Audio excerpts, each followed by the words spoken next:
सवाई ईश्वरी सिंह ने भी इसी तरह कला का संरक्षण किया।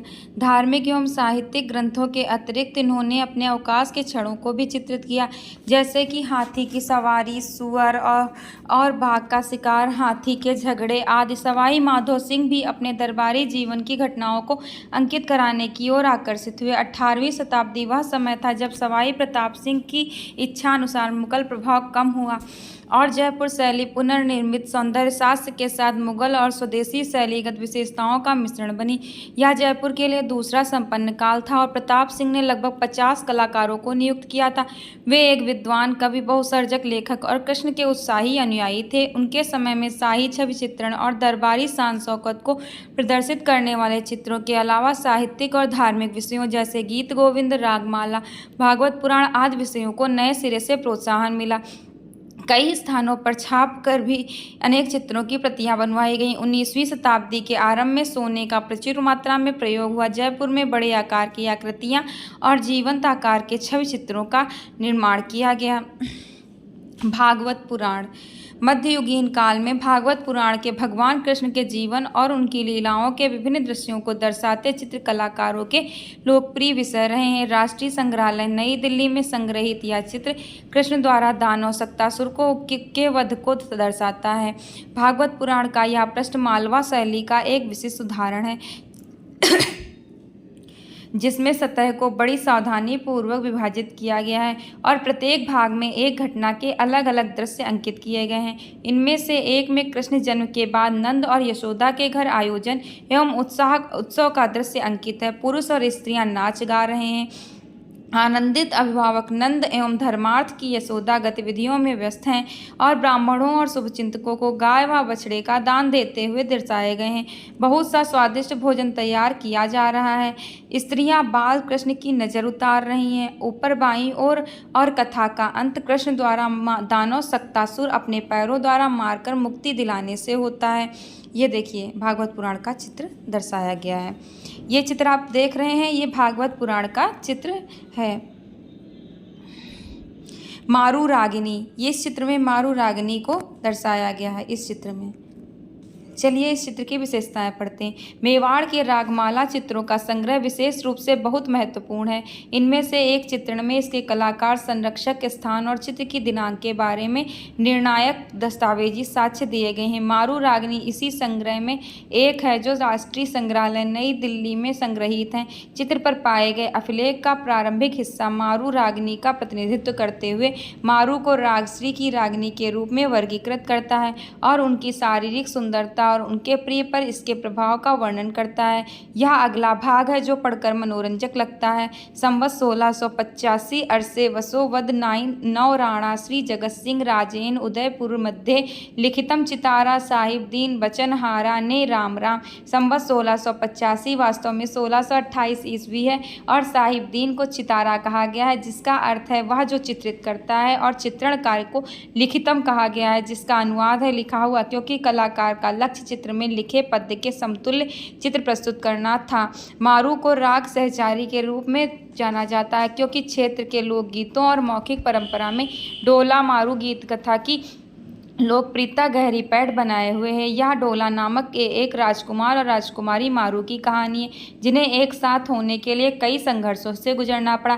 कहानी का आधार परीक्षण और पीड़ा, अमंगलकारी रिश्तेदार, युद्ध, दुखद दुर्घटनाएं हैं। चित्र में उन्हें ऊंट पर बैठकर भागते हुए दर्शाया गया है। राजा अनिरुद्ध सिंह हाड़ा अनिरुद्ध सिंह 1682 से 1702 भाऊ सिंह का उत्तराधिकारी था। रोचक दस्तावेज साक्ष्य के साथ इनके समय की चित्रकला के कुछ उल्लेखनीय अवशेष बचे हैं। 1680 ईस्वी में कलाकार तुलसी राम द्वारा चित्रित अश्वारोही अनिरुद्ध का चित्र बहुत चर्चित है। यह एक कलाकार की गति की धारणा और एक घोड़े की गति का प्रतीक है, जिसे अग्रभूमि के प्रतिपादन की पूरी तरह उपेक्षा करके दर्शाया गया है। घोड़े को हवा में इतना तेज दौड़ते हुए दिखाया गया है कि जमीन दिखाई नहीं देती। इस प्रकार के चित्र आज भी कथाओं में चित्रित होते हैं। चित्र के पीछे तुलसी राम और राजकुमार कुंवर अनिरुद्ध सिंह के नाम अंकित है, लेकिन सामने राव छत्रसाल के छोटे पुत्र भरत सिंह का नाम अंकित है। कुछ विद्वानों का मानना है कि यह चित्र भरत सिंह का प्रतिनिधित्व करता है, जबकि ज्यादातर लोगों की राय है कि यह सिंहासन पर बैठने से पहले युवा अनिरुद्ध सिंह को दर्शाता है। यह चित्र राष्ट्रीय संग्रहालय नई दिल्ली में संग्रहित है। चौगान खेलती राजकुमारियाँ।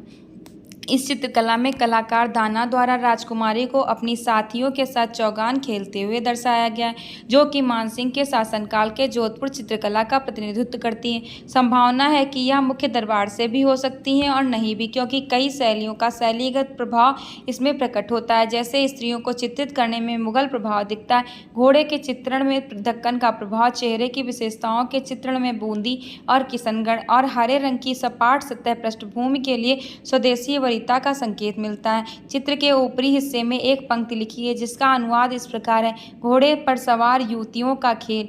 यह चित्रकला 1810 में बनाई गई थी और राष्ट्रीय संग्रहालय नई दिल्ली में संग्रहित है। झूले पर कृष्ण एवं उदास राधा। यह चित्रकला रसिक प्रिया को दर्शाती है। इसमें कलाकार का नाम और तारीख अंकित है। 1683 ईस्वी में कलाकार नूरुद्दीन द्वारा इसे चित्रित किया गया, जिन्होंने बीकानेर दरबार में 1674 से 1698 तक कार्य किया। यह चित्र वास्तुकला और दृश्य चित्रण के तत्वों के न्यूनतम और सांकेतिक प्रतिनिधित्व के साथ एक शुद्ध और सरल रचना प्रस्तुत करता है। चित्रकला को दो भागों में विभाजित करने के लिए नूरुद्दीन ने चित्र के मध्य में हल्के तरंगित टीले के रूप को और सरलता से नियोजित किया है। यह नियोजन एक शहरी विन्यास को पेड़ से लदे ग्रामीण क्षेत्रों में बदल देता है, या इसके विपरीत ग्रामीण क्षेत्रों को शहरी विन्यास में बदल देता है। चित्र के ऊपरी हिस्से में चित्रित वास्तुशिल्प मंडल उस स्थान को महल के आंतरिक हिस्से के रूप में दर्शाती है, जबकि हरी घास के मैदान पर कुछ वृक्ष बाहरी और देहाती परिदृश्य को प्रदर्शित करते हैं।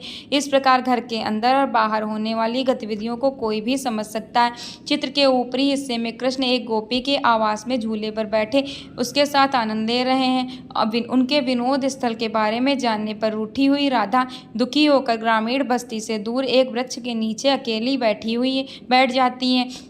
राधा के दुख के बारे में जानकर कृष्ण व्याकुल हो उठते हैं और उनके पीछे पीछे आते हैं, परंतु संधि नहीं होती। इसी बीच राधा की सखी को ये प्रकरण पता चलता है और वह संदेश वाहक और शांति दूत की भूमिका निभाती है। वह कृष्ण के पास आती है और उन्हें राधा के दुख और दुर्दशा के बारे में बताती है और उनसे राधा को मनाने के लिए प्रार्थना करती है। यह चित्र राष्ट्रीय संग्रहालय नई दिल्ली में संग्रहित है। बनी ठनी संवंत सिंह ने ब्रज भाषा में लेखक नागरी दास के नाम से कृष्ण और राधा पर भक्तिपूर्ण कविता की रचना की। उनके बारे में कहा जाता है कि वे एक युवा गायिका के प्रेम में दीवाने थे, जिसे बनी ठनी का नाम दिया गया था। उसका सौंदर्य मोहित करने वाला था, क्योंकि उसकी सुंदरता और शिष्टता अद्वितीय थी। वह राज सिंह की पत्नी की परिचारिका थी और एक अत्यंत प्रतिभाशाली कवित्री, गायिका और नर्तकी थी। बनी ठनी सावंत सिंह की कविता की प्रेरणा स्रोत थी, जिन्होंने राधा कृष्ण के प्रेम प्रसंग पर कविता लिखी। उन्होंने एक कविता बिहारी जस चंद्रिका में बनी ठनी के बारे में लिखा है, जो निहाल चंद के चित्र बनी ठनी का आधार बनी। इस प्रकार कविता एवं चित्र का सम्मिश्रण प्रदर्शित होता है। स्वजनों की हत्या से परेशान सावंत सिंह ने अंततः 1757 में सिंहासन त्याग दिया और बनी ठनी के साथ वृंदावन चले गए। किशनगढ़ के अतिरंजित चेहरे का प्रकार, जो किशनगढ़ शैली की विशिष्ट और प्रमुख शैलीगत पहचान बना माना जाता है, कि यह बनी ठनी के आकर्षक तेज चेहरे की विशेषताओं से लिया गया है।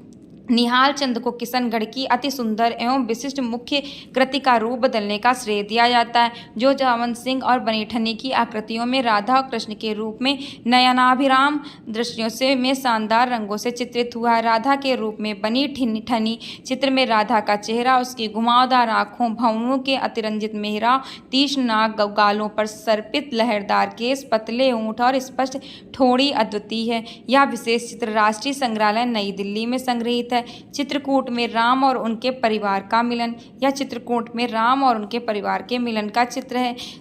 गुमान द्वारा चित्रित रामायण 1740 से 50 के मध्य चित्रकथा की निरंतरता को चित्रित करने का उत्कृष्ट उदाहरण है। साधारण सी दिखने वाली झोपड़ी पर्णकुटी, जिसे आधारभूत सामग्री जैसे मिट्टी, लकड़ी और हरे पत्तों से पहाड़ी तलहटी के जंगलों में वृक्षों से घिरे ग्रामीण दृश्य के रूप में स्थापित किया गया है।